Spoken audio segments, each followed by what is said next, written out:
Bismillahirrahmanirrahim. Honorable Defence Minister Khaja Asif Sahab, Honorable Parliamentarians, Ministers, MNAs, MPAs, ticket holders, असातिज़ाए कराम और आज के मेरे चीफ गेस्ट, मेरे होनहार स्टूडेंट्स, मेरे बेटियां और बेटे, आप सबको आपकी माँ की तरफ से, आपकी वज़ीर आला की तरफ से अस्सलाम वालेकुम।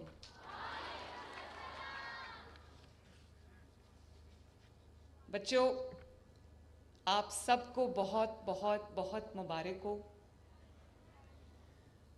और आज जितनी खुशी आपको हो रही है, जितनी खुशी आई एम श्योर आपके माँ बाप को हुई होगी, आपके घर वालों को हुई होगी, आपके अजीज़ व अकारब को हुई होगी, मैं आपको पूरी सच्चाई के साथ ये कहना चाहती हूँ कि आज उससे ज़्यादा खुशी आपकी अचीवमेंट की मुझे हुई है।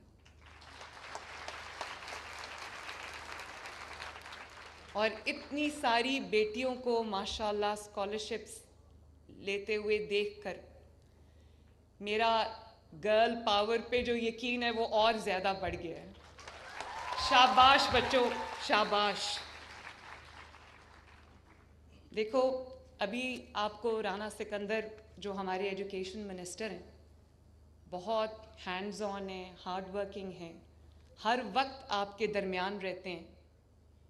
हमारे जो हायर एजुकेशन के सेक्रेटरी हैं वो और उनकी टीम ने पाकिस्तान के सबसे बड़े स्कॉलरशिप प्रोग्राम को हकीकत बनाने के लिए उन्होंने दिन रात मेहनत की है। तो मैं आप सब की तरफ से और अपनी तरफ से नवाज शरीफ साहब की तरफ से मैं राना सिकंदर को और उनकी पूरी टीम को दिल की गहराइयों से शाबाश देना चाहती हूँ। और जैसे कि आपको राना सिकंदर ने बताया कि 11 टॉपर्स जो हैं वो लड़कियां हैं, तो मुझे इतनी खुशी हुई ये सब देखकर। सिर्फ अगर थोड़ा सा हम पे एतबार किया जाए, मेरे वालिद ने, मेरी वालिदा ने मेरे पे एतबार किया, तो आज मैं आपके सामने खड़ी हूँ। इसी तरह मैं सब वालिदैन से कहना चाहती हूँ कि अपनी बेटियों पे एतमाद करें, उन पे एतबार करें, उनको बेटों के बराबर उनको स्पेस दें, बेटों के बराबर उनको अपॉर्चुनिटीज़ प्रोवाइड करें, और वो आपको आपका सर फ़ख्र से इतना बुलंद करेंगी कि आप सर उठाकर दुनिया में चलेंगे, जैसे ये सब बेटियां मेरे सामने बैठी। अभी जो 2 बच्चियां आई जिन्होंने यहाँ पर आपसे बात की, जो स्टूडेंट्स जिनको स्कॉलरशिप मिला है, एक अलीना है और एक नायाब है। नायाब ने जब ये कहा कि उसकी वालिदा को कैंसर है और उसको ये कहा गया कि लड़कियों के लिए इंटर की तालीम, इंटर तक तालीम जो है FA तक काफ़ी होती है, बस करो अब। तो अगर लड़कों के लिए इंटर तक की तालीम काफ़ी नहीं होती तो लड़कियों के लिए इंटर तक की तालीम जो है वो क्यों काफ़ी होती है? थोड़ी सी अपॉर्चुनिटी मिले, थोड़ी सी सपोर्ट मिले तो ये बच्चियां क्या कुछ कर सकती हैं। ये मेरा ख़्याल है कि हमारी सोच भी वहाँ तक नहीं जा सकती। हम आज मुसव्विर पाकिस्तान, मुफक्किर पाकिस्तान अल्लामा मोहम्मद इकबाल रहमतुल्लाह अलैह के शहर में खड़े, सियालकोट में खड़े। बहुत सी तारीख़ और ख़ूबसूरत यादें इस शहर से वाबस्ता हैं। और आपने बहुत अच्छा कलाम इकबाल पढ़ा, मैं देख रही थी कि सब झूम रहे थे, बहुत अच्छी परफॉर्मेंसेस थी। तो मैं ये कहना चाहती हूँ कि अल्लामा मोहम्मद इकबाल ने जब ये कहा था, मोहब्बत मुझे उन जवानों से है सितारों पे जो डालते हैं कमंद, वो उन्होंने आप ही की बात की थी।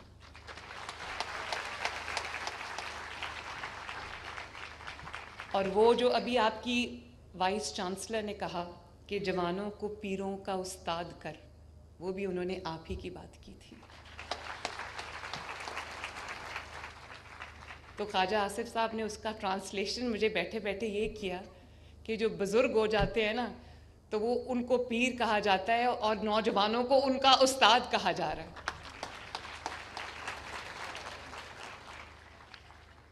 मेरे प्यारे बच्चों, मेरे पास दो रास्ते थे जब हमने ये स्कॉलरशिप प्रोग्राम लॉन्च किया। तो मुझे लगा कि 72 बिलियन रुपीस का प्रोग्राम है और 30,000 डिज़र्विंग स्टूडेंट्स को ये जा रहा है, तो मुझे लगा कि शुरू करने के लिए एक अच्छा साइजेबल नंबर है ये।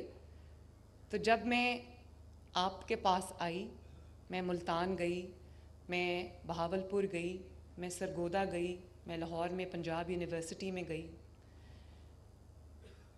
जब मैं आप सब के पास आई तो मुझे एहसास हुआ कि मेरे पास ऑप्शन थी कि मैं घर बैठ जाती और आप सबको स्कॉलरशिप मिल जाता। स्कॉलरशिप तो आपको वैसे ही मिल जाना था, लेकिन ये जो मोहब्बतें मैंने यहाँ पर आकर, आपके दरमियान में आकर, आपसे बात करके, जो आपने मोहब्बतें मुझे दी हैं, मैंने जो वो समेटी हैं, जो दुआएं मैंने समेटी हैं, जो आपका प्यार, आपकी मोहब्बत मैंने समेटी है, वो उसका कोई नेमुल बदल ही नहीं है इस दुनिया के अंदर। और जो मुझे रिस्पांस आपकी तरफ से मिला है, तमाम शहरों में ये स्कॉलरशिप गया है और मोस्ट डिज़र्विंग बच्चों को गया है। मैं अल्लाह ताला के सामने सुरखरू हूँ और मैं अपने बच्चों के सामने आज सुरखरू हूँ कि मेरी बात ध्यान से सुनना, मैं एक भी स्कॉलरशिप 30,000 में से ना सिफारिश पे मिला है, किसी मिनिस्टर, किसी MNA, किसी MPA, किसी रिश्तेदार की सिफारिश पे नहीं मिला। 100% स्कॉलरशिप्स जो है ना, वो 100% मेरिट पे मिले माशाल्लाह।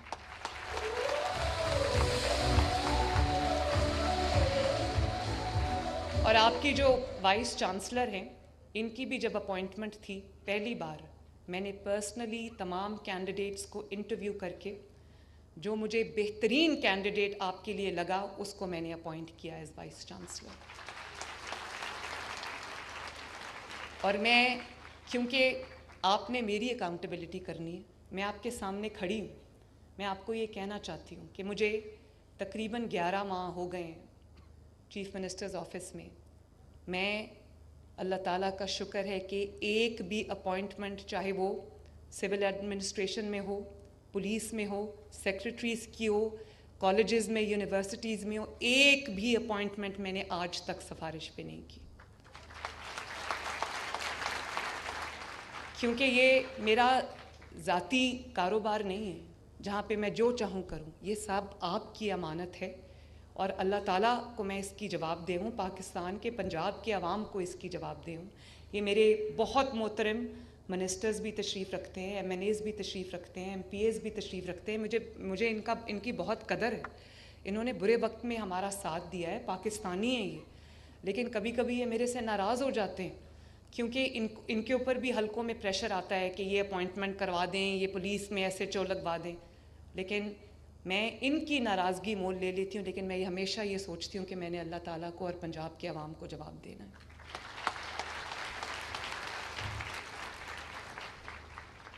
बच्चों, मुझे जो फीडबैक आपसे मिला है उससे मैंने ये फ़ैसला किया है, और जितनी ज़रूरत है, अभी आपने जिन बच्चों के इंटरव्यू सुने, जो 2 बच्चियाँ यहाँ पर तकरीर करके गईं, वो, उससे मुझे ये एहसास हुआ कि 30,000 का नंबर बहुत कम है, इससे कहीं ज़्यादा ये नंबर होना चाहिए।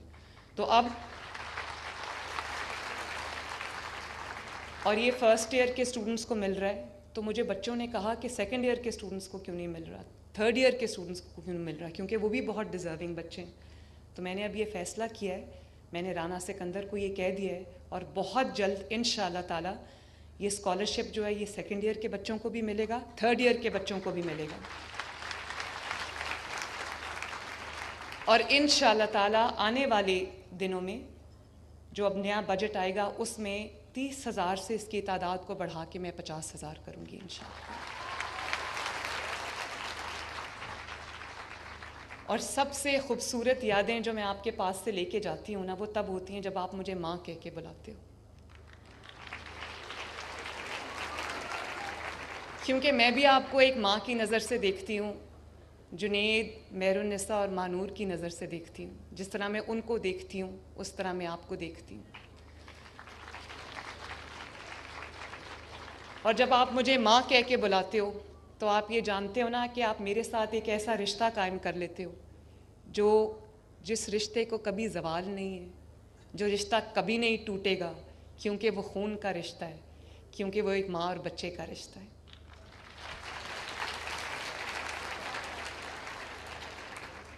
तो ये तो नहीं हो सकता कि माँ का एक बच्चा जिसको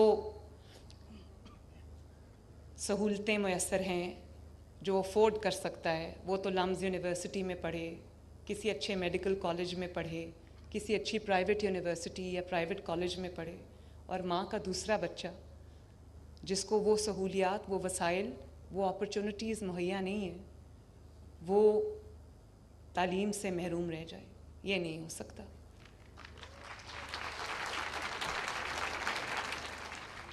और माजी में पता नहीं कितने बच्चे सिर्फ इसलिए तालीम की दौलत से महरूम रह गए कि किसी ने उनकी तरफ तवज्जो नहीं की। तो मुझे अफसोस है इस बात का।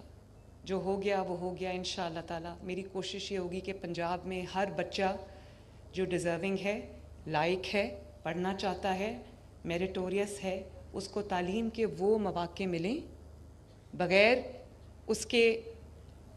उसके ऊपर फाइनेंशियल बोझ डाले हुए, उसके माँ बाप पे फाइनेंशियल बोझ डाले हुए, उसको वो वाले वसाइल मिलें जो एक ऐसे बच्चे को मिलते हैं जो एक एफ्लुएंट घर से आता है।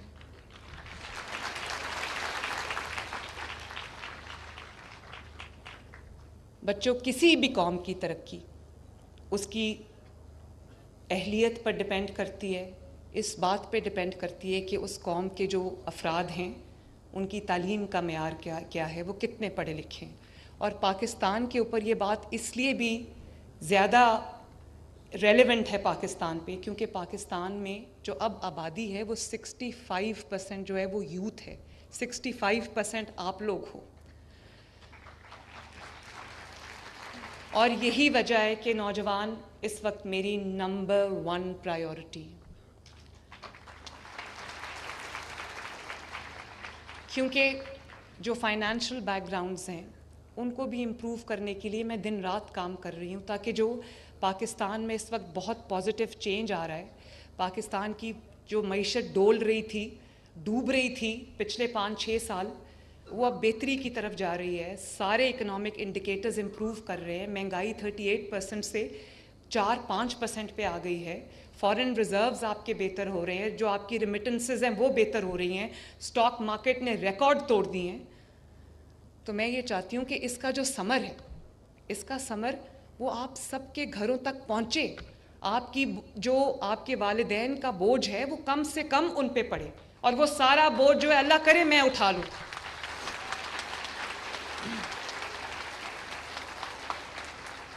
इसलिए आपके लिए रास्ते बनाना, आपके लिए रास्ते निकालना, आपके लिए रास्ते बनाना, आपके लिए मौक़े मुहैया करना मेरी आपकी माँ की, मरियम नवाज शरीफ की ज़िम्मेदारी है, और वो ज़िम्मेदारी मैं इंशाअल्लाह निभाऊंगी।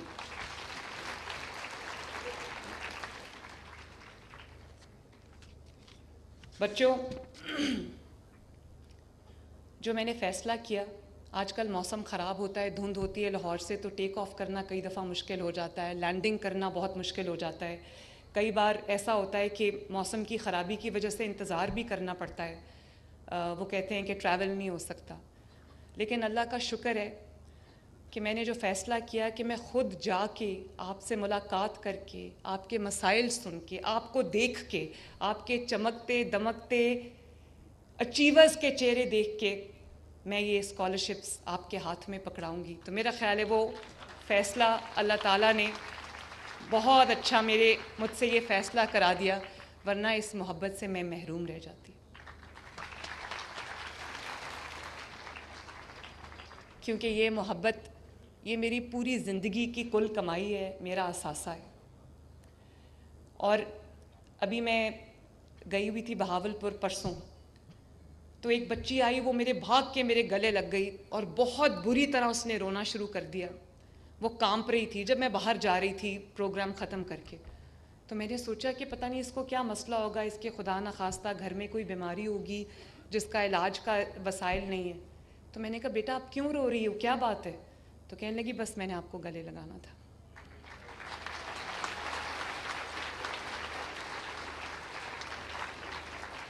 और इसी तरह बच्चे अपने हाथ से बने हुए स्केच, एक बच्ची ने कहा कि मैंने पूरी रात लगा के आपका ये पेंसिल स्केच बनाया है, वो सारे स्केचेस। और एक और बॉय स्काउट था, उसने कहा कि मैंने मैडम आपकी दो रातें लगा के मैंने आपकी ये तस्वीर बनाई है। तो वो सब, और अभी एक बच्ची शेर की तस्वीर लेके आई थी, वो बैठी हुई है सामने। तो ये सब तस्वीरें जो है वो मैं अपने ऑफिस में एक एंट्रेंस में दीवार बना रही हूँ, वॉल बना रही हूँ। ये सब तस्वीरें वहाँ जाएंगी क्योंकि मेरी कमाई है, ये मेरा असासा है। ये किसने, ये कौन बच्ची है पिलर के पीछे जिसने मेरी तस्वीर उठाई हुई है? हाउ स्वीट दो, हाउ स्वीट। अब अगर मैं यहाँ ना आती तो मुझे कैसे पता चलता कि यहाँ ये वाली बच्चियाँ भी हैं। How nice. आ जाओ आ जाओ आ जाओ। हाँ जी, आ जाओ।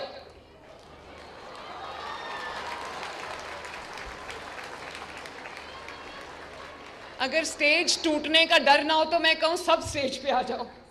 How sweet, thank you so much। अच्छा ले लो, वो देखो पिक्चर, वो देखो, so sweet। लाओ मैं भी पकड़ लूँ। आओ बच्चों की तरफ मुंह करो, इधर आ जाओ। अच्छा, अच्छी सी तस्वीर बनाना। थैंक यू बेटा, थैंक यू। और बच्चों अभी बात कर लें फिर आ जाना, ठीक है? क्या? हाँ नहीं भूलती, तुम मेरी सीट पे आके बैठ जाओ, मैं नहीं भूलती। आ जाओ आ जाओ आ जाओ। इस बच्ची को यहाँ मेरी सीट पे लाके बैठा दें ताकि ये मेरे सामने बैठी रहे, मैं ना भूलूं।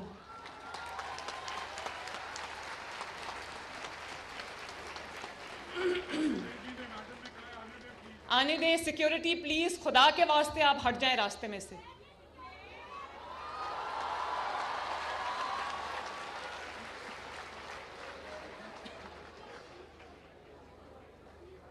आने दें आने दें आने दें। और बच्चों मैं, अच्छा चलो पहले बात तो खत्म कर ले। मैंने आपको बहुत जरूरी बातें बतानी है, मैं आपको बहुत ज़रूरी बातें करना चाहती हूँ। वो सुनोगे नहीं तो पता कैसे चलेगा। अब इंशाअल्लाह ताला स्कॉलरशिप्स के बाद मैं अपनी सारी बेटियों और बेटों को ये बताना चाहती हूँ कि लैपटॉप्स की पहली शिपमेंट आ गई है। कहाँ है laptop? You wanted to display them? कल मैं इंशाअल्लाह ताला आपको वो लैपटॉप दिखाऊंगी। हमने लेटेस्ट लैपटॉप मैंने आपके लिए खुद सिलेक्ट किया है और मैंने इनको ये कहा है, इन्होंने कहा कि पोर्टल खोल दें, जो बच्चे लैपटॉप के लिए अप्लाई करना चाहते हैं वो करें। मैंने कहा बिल्कुल नहीं, जो बच्चे 65% एंड अबव है उन सबको लैपटॉप्स मिलेंगे इंशाअल्लाह ताला।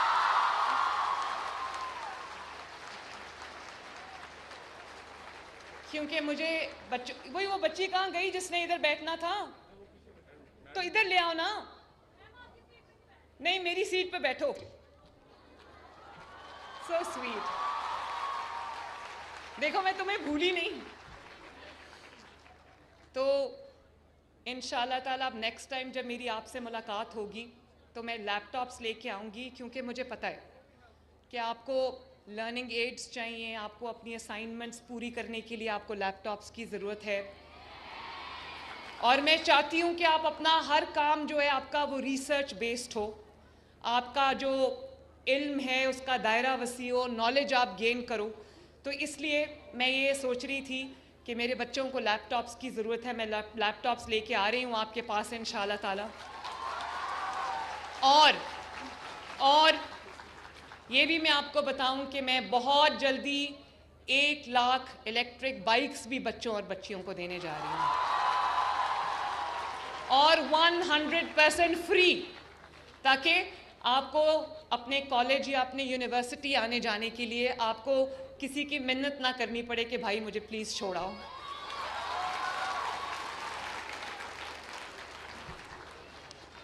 बच्चों,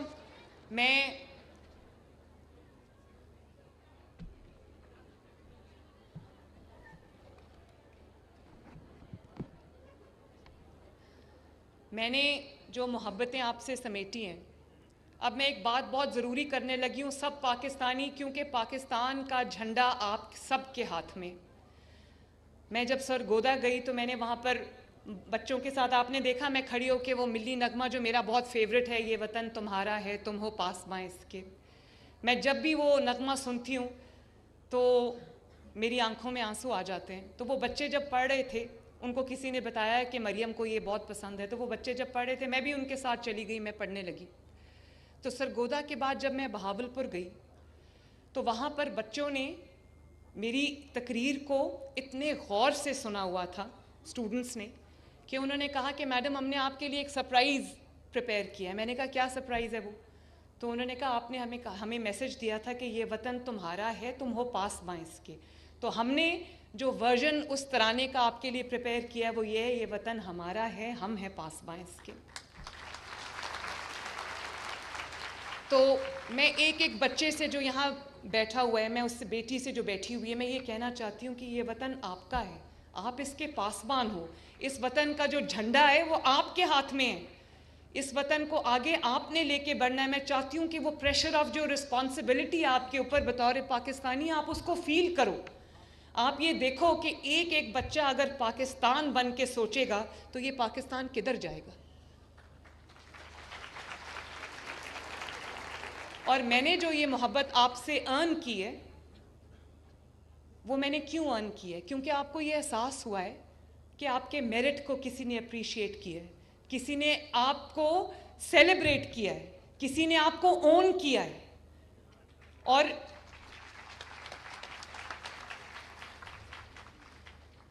और अगर यही, अब ध्यान से बात सुनना, और मैं कोई सियासी बात नहीं करने लगी, मैं यहाँ पर सियासत लाना ही नहीं चाहती, हालांकि सियासत बहुत अच्छी चीज़ है, खिदमत का नाम है, लेकिन ये क्योंकि आप टॉर्च बेयरर्स हो इस मुल्क के, ये बातें आपसे करना इंतहाई ज़रूरी है। सिर्फ मैं आपको एक फूड फॉर थॉट देना चाहती हूँ, और वो ये कि ये मोहब्बत मैंने अर्न की है आपको ये एहसास दिला कि आप मेरे हो।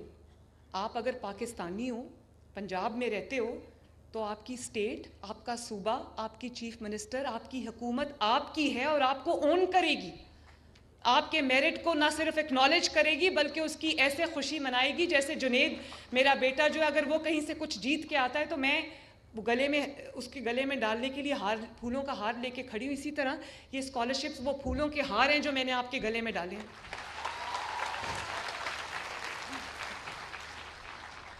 लेकिन बच्चों, मुझे इस बात का इत्मीनान है कि ये जो मैंने आपकी मोहब्बत जीती है, आपकी, कहते हैं ये सीएम लड़कों को भी एड्रेस करें, सिर्फ बेटियों को एड्रेस ना करें। मुझे ना एक्चुअली लड़के नज़र नहीं आ रहे, शायद वो पीछे बैठे, लड़के ज़रा हाथ उठा दो। ओहो, यहाँ तो बहुत सारे लड़के हैं, तो लड़कियों ने सबकी बोलती बंद की हुई है, सॉरी बच्चों। चलो, मैं नहीं कह सकी उसकी कॉम्पनसेशन में मैं ये कह देती हूँ कि आप लोग भी मुझे इतने ही अजीज़ हो जितने ये अजीज़ हैं, क्योंकि आपके हाथ में मेरे वतन का परचम है।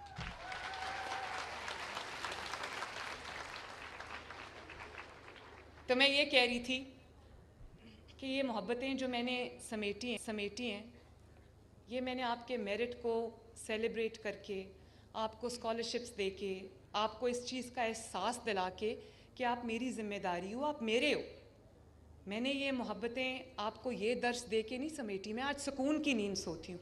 मैंने आपको ये नहीं कहा कि मेरी खातिर बाहर निकलो, सड़कें तोड़ दो, पुलिस वालों के सर फाड़ दो, रेंजर्स को पॉइंट ब्लैंक रेंज से गोली मार दो। वही रेंजर्स जो अपनी वर्दी में आपकी हिफाजत करते करते शहीद हो जाते हैं, वही पुलिस वाले जब आपको खुदा न खास्ता कहीं मसला होता है, पुलिस में बहुत खामियां हैं, कमियां हैं, मैं जानती हूँ, मैं उनको दूर करने के लिए काम कर रही हूँ, मैं भी 100% मुतमईन नहीं हूँ, लेकिन जब भी कोई लॉ इनोवेशन आती है तो पुलिस वाले अपनी जान हथेली पे रख के आप लोगों की जो आपको रिलीफ देने के लिए, आपको वहाँ पर बचाने के लिए, आपको हेल्प करने के लिए वहाँ आते हैं। सब पुलिस वाले भी एक जैसे नहीं हैं, बहुत बहुत अच्छे ऑफिसर्स भी हैं।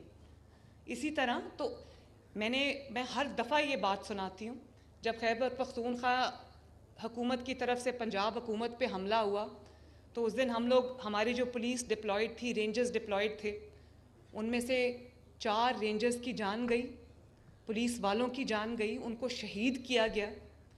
और मैं जब उनकी ख़बर पूछने CMH गई तो एक ही लाइन में रेंजर्स के जवान भी थे, पुलिस के जवान भी थे, फ़ौजी जवान भी थे। तो मैं उन सब के सरों पे पट्टियाँ बंधी थी, बड़ी बड़ी, और आंखें सूजी हुई, किसी की आंख ही नहीं, और काली आंखें हुई हुई थी। दे were beaten black and blue. तो गर्दन पे गोली मैंने खुद देखी एक के लगी हुई। तो मैंने पूछा कि ये गोली कहीं से उड़ती उड़ती आई थी? तो उसने कहा नहीं, मेरे सामने खड़े होके पॉइंट ब्लैंक रेंज से मुझे गोली मारी। अल्लाह ताला ने उसको बचा लिया।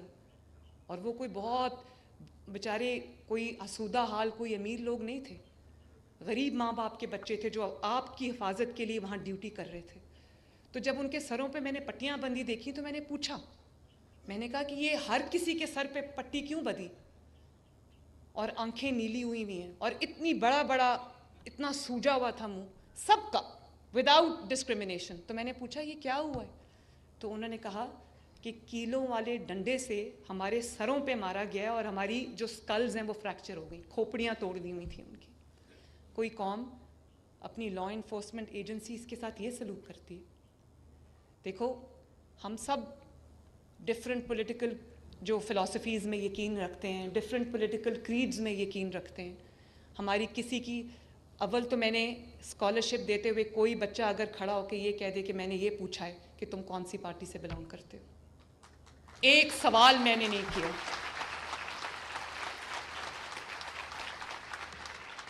आपका फैसला क्या होगा वो मैं आप पे छोड़ती हूँ। मैंने आपसे सवाल नहीं किया, बिल्कुल नहीं किया, क्योंकि आप जिस भी जमात से हो, आपकी जो भी पॉलिटिकल फ़िलासफ़ी है, आप मेरी जिम्मेदारी हो। मैंने आपको, मैं मर भी जाऊं, देखो मैंने भी पॉलिटिकल स्ट्रगल की है। मेरी, जब वो बच्ची अपनी माँ के कैंसर का जिक्र कर रही थी, मेरे पे भी वो वक्त आया। और आपको पता है कि मेरी माँ को कैंसर हुआ, अल्लाह ताला उनके दर्जात बुलंद करे, और जिनकी माएँ इस दुनिया में नहीं हैं, अल्लाह ताला उनके भी दर्जात बुलंद करे, और जिनकी माएँ हैं, अल्लाह ताला उनकी माँओं को सलामत रखे उनके सर पे। माँ बाप की दुआ इंसान को बहुत दूर तक पहुँचाती है। मैं अल्लाह ताला के फ़ज़ल के बाद अगर आपके सामने खड़ी हूँ तो ये मेरे माँ बाप की दुआ है मेरे पीछे। मैं जितना भी आपको कहूँ कि अपने माँ बाप की दुआ लिया करो, उतना कम है। माँ बाप की दुआएं इंसान की इस दुनिया में तकदीर बदल सकती हैं। गुस्सा आए, माँ बाप को कभी उफ तक नहीं कहना, कभी नहीं कहना। ये मैं तरक्की का आसान रास्ता बता रही हूँ। मैंने वो इंसान कभी अपनी ज़िंदगी में नहीं देखा जिसने अपने माँ बाप की इज़्ज़त की हो, तकरीम की हो, उनको मोहब्बत दी हो, उनकी खिदमत की हो और वो कभी कामयाब ना हुआ। मैंने वो इंसान नहीं देखा। तो मैं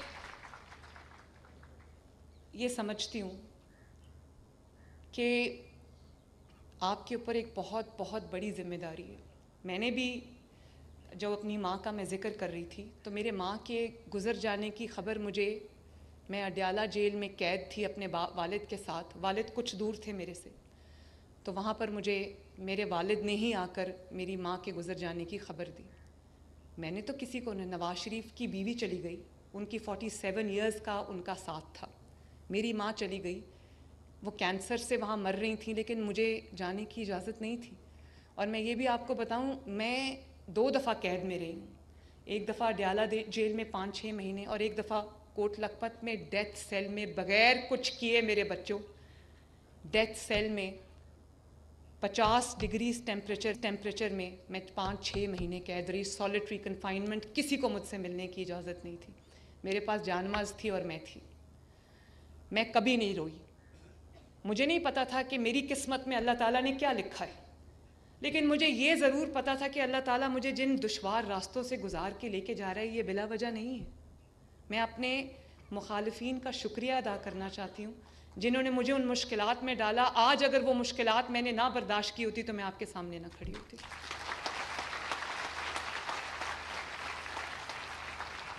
तो कहना मैं ये चाहती हूँ, ये तो बाय द वे बात आ गई, कहना मैं ये चाहती हूँ कि उस दिन अगर मैं भी कहती, क्योंकि लोगों के जज्बात बहुत उस दिन भी भड़के हुए थे, अगर हम नवाज शरीफ साहब ये कह देते या मैं ये कह देती कि बाहर निकलो, आग लगा दो, टायर जला दो, पुलिस वालों की खोपड़ियाँ तोड़ दो, रेंजर्स को पॉइंट ब्लैंक रेंज से गोलियाँ मार दो, डंडे पे पुलिस फौज की वर्दी लटका दो, तो ये कौन सी वर्दी है? ये वो वर्दी है जिसको पहन के जो हमारे फौजी भाई हैं वो सरहदों पे शहीद होते हैं आपकी हिफाजत करते करते, इस मिट्टी की, इस वतन की हिफाजत करते करते। तो मैंने तो, क्योंकि ये मिट्टी मेरी है, मैंने इसी मिट्टी में वापस जाना है। मुझे अपने वतन से प्यार है, हुकूमत किसी की भी हो, वतन तो मेरा है ना। यही मैं आपको कहना चाहती हूँ, हुकूमत किसी भी की भी हो, पाकिस्तान तो आपका है।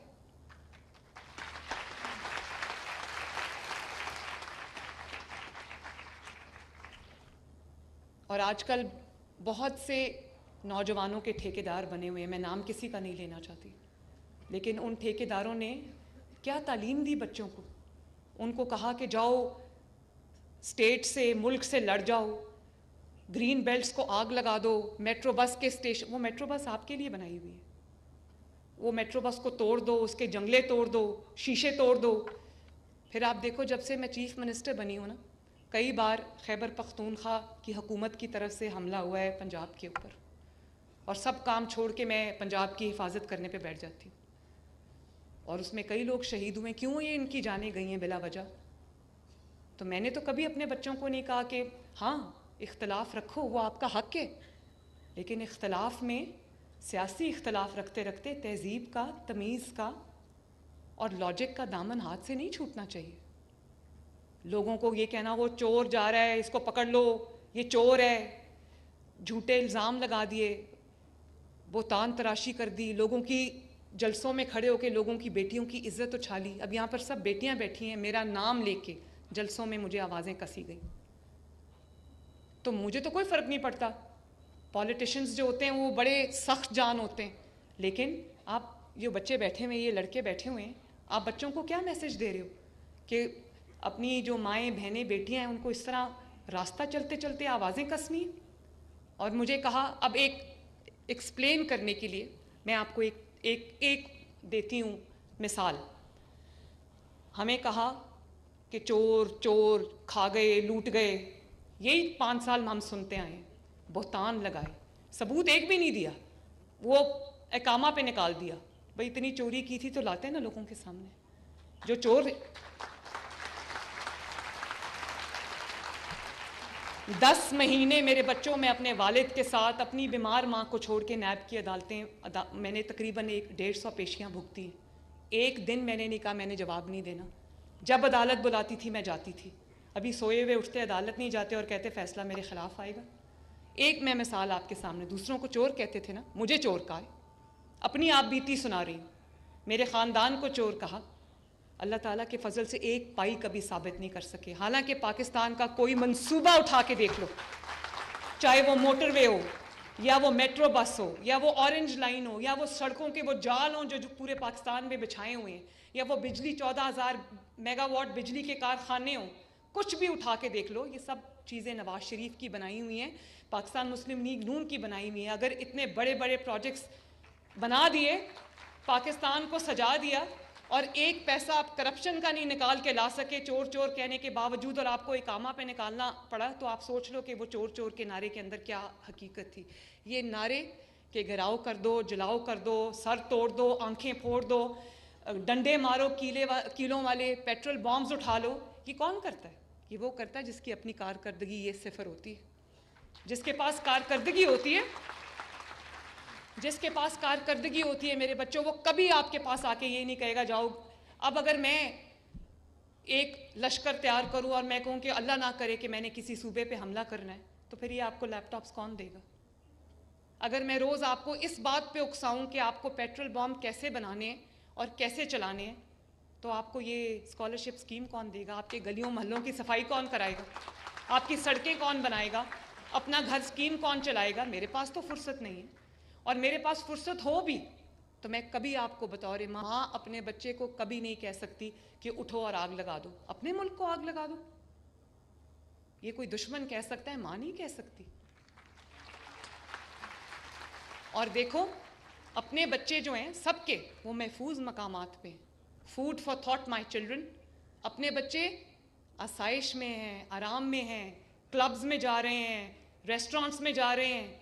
और लोगों के बच्चे जिनको घेराओ जलाओ का सबक दिया था, जिनको कहा जाके शोहदा की यादगारों को जला दो, मुल्क की तनसीबात को जला दो, वो आज कहाँ हैं? वो जेलों में पड़े। और उनको मुड़ के कभी पूछा भी नहीं कि बच्चों तुम किस हाल में हो। मैं अल्लाह ना करे मैं ऐसे करूं तो मैं तो सारी ज़िंदगी रात को सो ना सकूं कि मैंने किसी के बच्चे को मुश्किल में डाला है। तो मैं तो ऑनेस्टली, देखो मेरी एक बात सुनो, आप लोग, अल्लाह ताला ने आपको अक्ल दी है, अल्लाह ताला ने आपको शऊर दिया है, अल्लाह ताला ने आपको वो समझ दानिश दी है, क्योंकि आप पढ़े लिखे हो। आप गूगल करते हो तो आपको हर चीज़ पता चल जाती है। मैं आपके सामने एक सवाल रखना चाहती हूँ कि जैसे मैंने अल्लाह के फजल से मेरिट के ऊपर आपको स्कॉलरशिप्स दिए, तो वही मेरिट मैं आपसे रिक्वेस्ट करती हूँ कि आप पाकिस्तान के फ़ैसले करते वक्त उसी मेरिट को मद्देनज़र रखो। और वो क्या मेरिट है? वो क्या मेरिट है?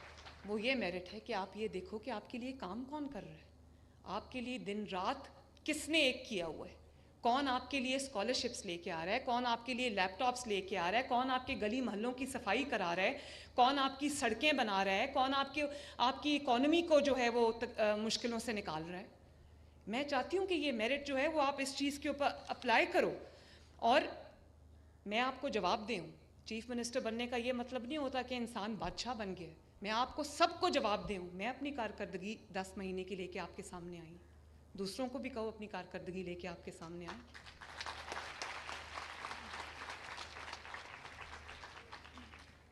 और ये भी मैं बताऊं, this is the last chance. हम क्रॉस रोड्स पे खड़े हैं, या हम आगे जा सकते हैं या फिर हम पीछे चले जाएंगे और पीछे से हम कभी आगे नहीं आ सकते। ये हम आखिरी चांस है हमारे पास मेरे बच्चों।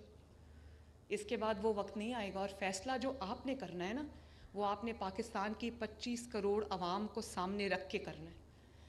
जो 2017 में जब नवाज शरीफ साहब की हुकूमत ख़त्म की गई तो उस वक्त महंगाई लोएस्ट पे थी, सिंगल डिजिट में थी।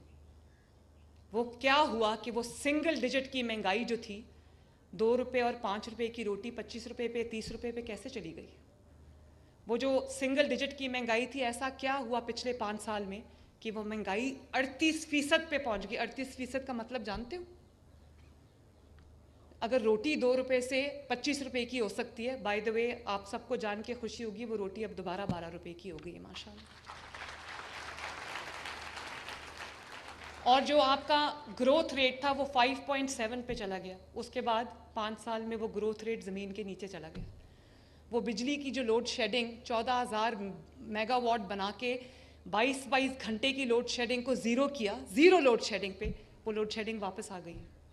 वो दहशतगर्दी जिसको 2 जंगे लड़के अवाम ने और कानून नाफिज करने वाले इदारों ने, जिसमें फ़ौज, रेंजर्स, पुलिस सब शामिल हैं, लॉ इन्फोर्समेंट एजेंसीज, जिन्होंने अपनी जानों के नजराने देके दहशतगर्दी के नासूर को मुल्क से ख़त्म किया, वो दहशतगर्दी आज वापस आ चुकी है। बलूचिस्तान को भी दहशतगर्दी का सामना है, खैबर पख्तूनख्वा को भी दहशतगर्दी का सामना है। लेकिन बजाय इसके कि तवज्जो दहशतगर्दी से आवाम को बचाने पे हो, सारी तवज्जो इस बात पे रखी हुई है कि आग कैसे लगानी है, फितने को कैसे प्रमोट करना है, इंतशार कैसे फैलाना है। मैं तो हैरान हूँ कि क्या ये डरते नहीं, ये सोना नहीं होता रात को, अल्लाह ताला को जवाब नहीं देना होता? तो मैं ये समझती हूँ कि आप लोग अक्लमंद बच्चे हो। आप लोग जब मेरिट पे आपको स्कॉलरशिप मिलता है, तो आप जब अपने मुल्क के लिए फ़ैसला करने जाओगे तो क्या फ़ैसला करोगे वो मैं आप पे छोड़ती हूँ। लेकिन उस फैसले पे 100% मेरिट अप्लाई करना। जो भी आपका फ़ैसला होगा मुझे खुले दिल से मंजूर होगा। आपने सियासत को भी मेरिट की नज़र से देखना है। ये नहीं हो सकता कि एक बंदा 5 साल दिन रात सर फेंक के काम करे, मुल्क को मुश्किलात से निकाल कर बाहर ले जाए, और उसके बाद 5 साल के लिए कोई दूसरा 4 साल के लिए आ जाए, वो कहे ये चोर है, इसका एसी उतरवा दूंगा, इसका हीटर बंद करा दूंगा, इसका खाना बंद करा दूंगा, और वो 4 साल बाद कहे कि मैंने इस मुल्क की बड़ी खिदमत की है। हमारी आंखें बंद है क्या, या हमें दिखाई नहीं देता? तो बच्चों, मैंने फिर दोबारा ये कहूँगी, आपका फैसला क्या है वो आपका फैसला है, लेकिन जब आप उस फैसले को करने जाओ तो ये ज़रूर देख लेना कि उस फैसले के आपके वतन अज़ीज़ जिसको हम पाकिस्तान कहते हैं उसके ऊपर उसका क्या असर होगा। पाकिस्तान के 25 करोड़ अवाम जिसमें से अक्सरियत गरीब लोगों की है, उस पे उस फैसले का क्या असर होगा। आपने तरक्की का साथ देना है, अपनी कामयाबी का साथ देना है, अपने महफूज और खुशहाल मुस्तकबिल का साथ देना है। आपने एक चमकते दमकते आगे बढ़ते पाकिस्तान का साथ देना है, या फिर आपने किसी के बहकावे में आकर जेलों में जाना है। और ये भी मैं एक बता दूं, लोगों को कहा ना चोर है चोर है, आजकल आप सुन रहे होंगे 190 मिलियन पाउंड्स वाले केस की वो चल रही है और फैसला आने वाला है। और कल मैं बड़ी हैरान हुई सुन के जब कहा कि जी वो सीरतुन नबी पे बनी हुई एक यूनिवर्सिटी थी उसको बंद करना चाहते हैं। भाई केस तो यूनिवर्सिटी का केस ही नहीं है। केस क्या है? केस क्या है कि किसी के पैसे आए, आपने बंद लिफाफे में उसको कैबिनेट को भी नहीं पता था उसमें क्या है, और फिर कहा किसी का ज़ाती पैसा है। कोई बात नहीं, किसी का ज़ाती पैसा है तो कैबिनेट में क्यों लाया गया उसको फिर? और वो कैबिनेट से अप्रूव कराया, उसके बाद ज़ाती अकाउंट्स में वो पैसा गया ज़ाती, और उसके बदले बनी गाला में ज़मीन मिली। वो हीरे की अंगूठियाँ भी उसी के बदले मिली थी। तो ये केस नहीं है कि यूनिवर्सिटी बनी या नहीं बनी, या यूनिवर्सिटी में क्या पढ़ाया जा रहा है। बाकी यूनिवर्सिटीज़ भी चल रही हैं, उनको कोई हाथ नहीं लगा रहा। इस यूनिवर्सिटी को भी कोई कुछ नहीं कहेगा। बात ये है कि गबन क्या किया है, घपला क्या किया है, उसका जवाब दो। हमने तो सब जवाब दिए, अपने जवाब देने की बारी आई है तो लोगों को चोर चोर कह के खुद छुप गए हैं, कहते हैं हमने अदालत ही नहीं आना। भाई जिसके पास जवाब होता है वो ठोक के जवाब देता है, वो सामने खड़ा होकर जवाब देता है कि हाँ ये जवाब है, ले लो।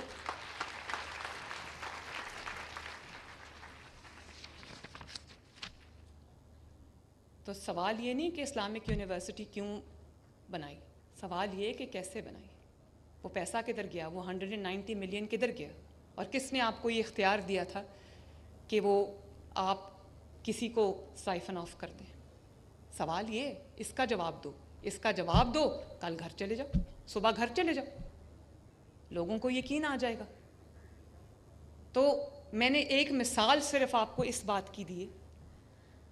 5 साल आपने पंजाब देखा है, मैंने जिस तरह कूड़े के ढेर इस पूरे पंजाब से ख़त्म कराए ना बच्चों, ये मैं जानती हूँ या मेरा खुदा जानता है। ऐसे लगता था कि अवाम लावारिस है, पंजाब लावारिस है, और पिछले 5 साल किसी ने यहाँ पर काम किया ही नहीं। हर काम को मुझे अब स्क्रैच से, हालांकि तरक्की करता हुआ पंजाब शहबाज शरीफ साहब छोड़ के गए थे, अब मैं आपकी ट्रांसपोर्ट पे भी काम कर रही हूँ, आपकी एजुकेशन पे भी काम कर रही हूँ, आपकी सफाई पे भी काम कर रही हूँ, इंडस्ट्रियलाइजेशन पे भी काम कर रही हूँ, आपके अपना घर स्कीम पे भी काम कर रही हूँ, आपकी रोज़गार की स्कीम पे भी काम कर रही हूँ। तो मेरी बस बात ये है कि बस अपनी आंखें और अपने कान खुले रखना, किसी के बहकावे में मत आना। आपकी एक ही रेड लाइन होनी चाहिए मेरे बच्चों, और वो ये है कि आपने किस तरह अपना मुस्तकबिल संभालना है। अपने माँ बाप ने जो आज तक कोशिशें करके आपको यहाँ तक पहुँचाया, उनका सर आपने किस तरह फ़ख्र से बुलंद करना है। और अगर कोई आपको मुश्किल में डाल रहा है तो आपकी रेड लाइन जो है वो सिर्फ़ और सिर्फ पाकिस्तान होनी चाहिए। मेरी इतनी सी आपसे गुजारिश है। अल्लाह ताला आप सब का हामी और नासिर हो। अल्लाह ताला करे कि आप खूब पढ़ो, खूब आगे बढ़ो, और आप खूब तरक्की करो, खूब अपने माँ बाप का नाम रोशन करो, अपनी हुकूमत का नाम रोशन करो, अपने मुल्क का नाम रोशन करो। लेकिन याद रखना, ये वतन अमानत है और आप इसके अमीन हो, इस वतन की चाबी आपके हाथ में है। अल्लाह ताला आपको खुश रखे। एंड वो बच्चे भी बैठे हुए, मेरे बेटे भी बैठे हुए, ये बेटियां भी बैठी हुई हैं, सबको कहना चाहती हूँ आई लव यू ऑल। अब जो बच्चियां मुझसे मिलना चाहती थी उनको आगे आने दीजिए, सिक्योरिटी बिल्कुल ना रोके प्लीज़। नहीं सॉरी, पहले मेरे साथ मिलके एक नारा लगाना है पाकिस्तान जिंदाबाद का, और जोर से लगाना, और जोर से मुझे पता चले आप कितने मुहिब्बे वतन पाकिस्तानी हो। पाकिस्तान शाबाश। हेलो, मैं आपकी बहुत बड़ी फैन हूँ। और मेरी